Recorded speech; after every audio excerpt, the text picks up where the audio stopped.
Salut à tous et salut à tutti. Alors je vais faire vite aujourd'hui parce que, pourquoi il est 7 h et ça fait la deuxième fois que je fais cette vidéo parce que ça a tout capoté.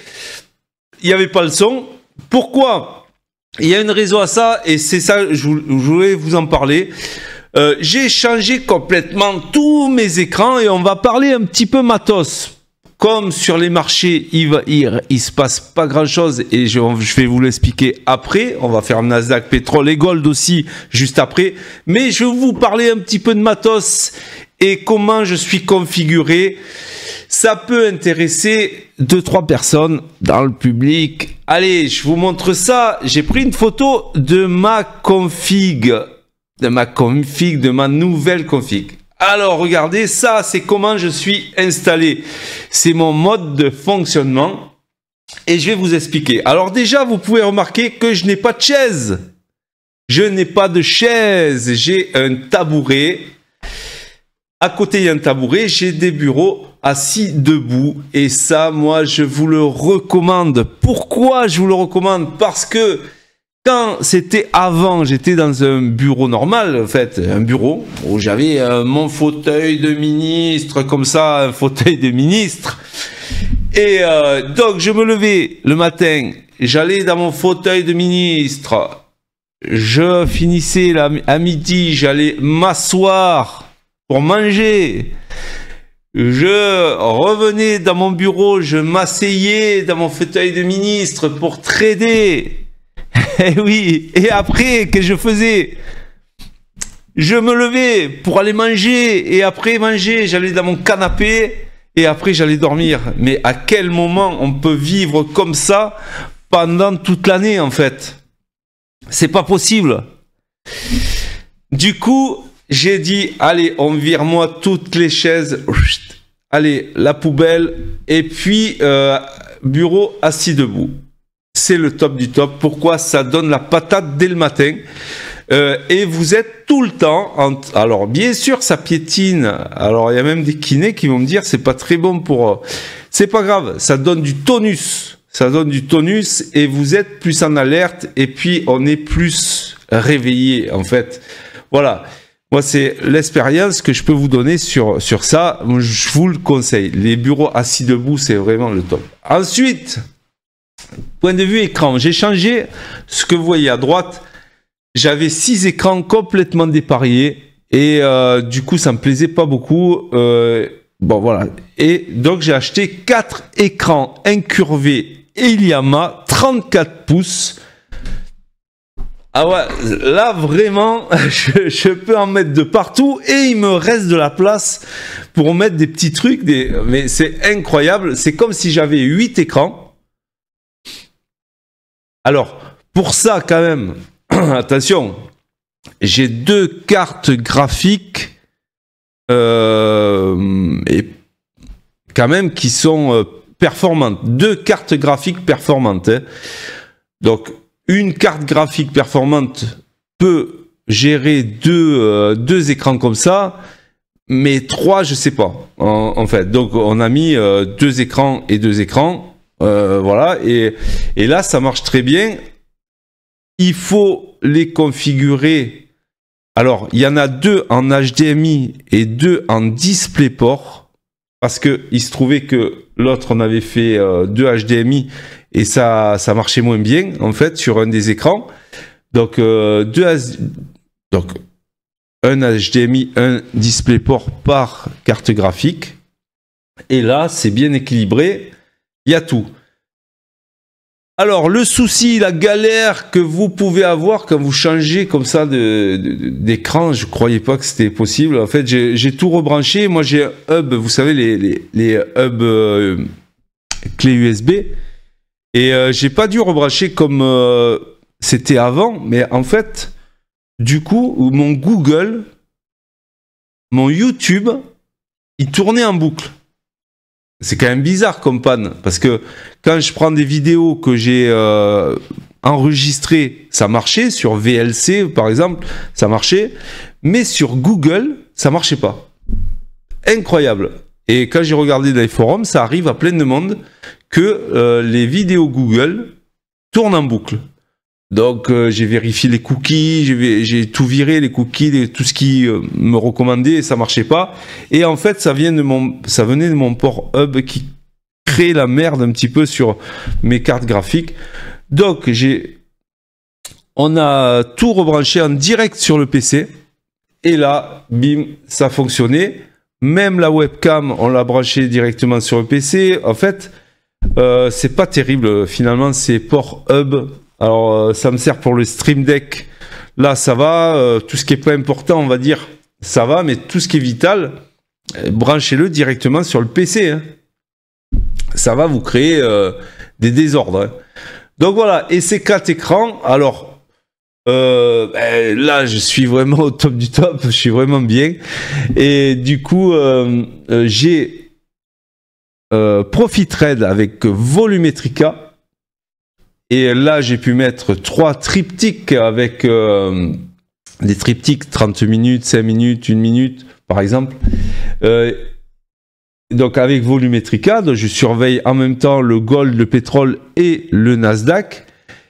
Et j'ai NinjaTrader avec TopStep. Donc, j'ai TopStep et Profithread sur ce PC que vous voyez à droite. Ensuite, le PC qu'il y a dans le coin là-bas, que je gère de ma souris de ce bureau-là. J'ai NinjaTrader sur d'autres prop firmes, dont Apex. Et 2 autres prop firmes que je teste pour faire des retours à la communauté et pour dire ça c'est bien, c'est pas bien, je suis arrivé à retirer, pas à retirer, etc. Donc je teste d'autres prop firmes sur là-bas.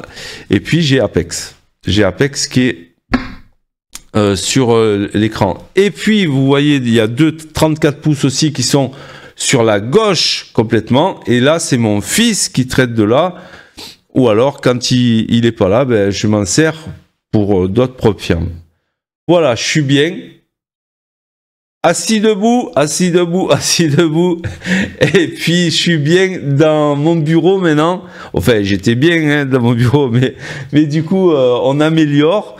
Ben, vous voyez, les payouts que j'ai fait, ben, ça m'a permis de payer mes 4 écrans. Bon, moi, c'est dans ma société, hein, c'est de l'investissement. Donc, du coup, bien sûr. Mais, quand même, c'est les payouts. Moi, c'est les payouts qui m'ont permis au moins un payout qui m'a permis de payer ces 4 écrans. Un payout Profithread ou TopStep, si vous voulez. J'ai été payé surtout, hein, mais voilà. On a parlé un petit peu matos. Je sais que ça vous intéresse de parler matos, de parler de tout ça. J'ai survolé un petit peu, mais voilà, c'est ma config. Il faut être bien dans sa config, même si on n'a pas beaucoup d'écran, mais il faut être bien quand on trade et avoir une config qui nous gêne pas en fait, où on n'est pas gêné, où il faut ouvrir des trucs, tout ça. Si vous avez moins d'écran, simplifiez votre trading et mettez moins de fenêtres. Voilà, tout simplement. Et au plus vous aurez d'écran, au plus vous allez ouvrir de fenêtres. Bon, ça me paraît logique, mais en tout cas, c'est comme ça que je le vois. Voilà, allez, on va faire un petit peu Nasdaq, tout ça, parce que là, j'en suis à ma 2e vidéo, et j'avoue que là, vivement que je la poste, celle-là. Donc, le Nasdaq, il nous a fait un truc de dingue hier. Alors, évidemment, quand on est tout là-haut, à 11h30, on retape encore l'open et bim, ça a fait 2h30 de hausse.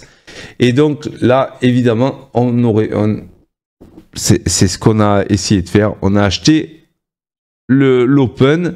Par contre, à partir de 14h30, il y a eu une chute énorme de 300 et quelques points sur le Nasdaq. Chute énorme. Mais attention, hier, c'était une journée pour rien. Pourquoi? Parce qu'on a fait une chute énorme et on est revenu sur l'open, en fait. Donc, en gros, ça fait un doji. Bon, voilà. Là, ce qui me plaît pas dans cette config, en fait, c'est quoi? C'est qu'on est au milieu d'un range.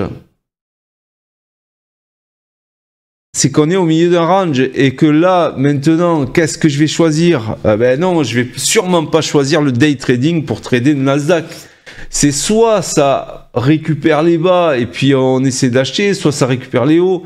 Mais en fait, là, on est au milieu du range, il se passe rien. Et croyez-moi, quand il se passe rien, il vaut mieux rien faire.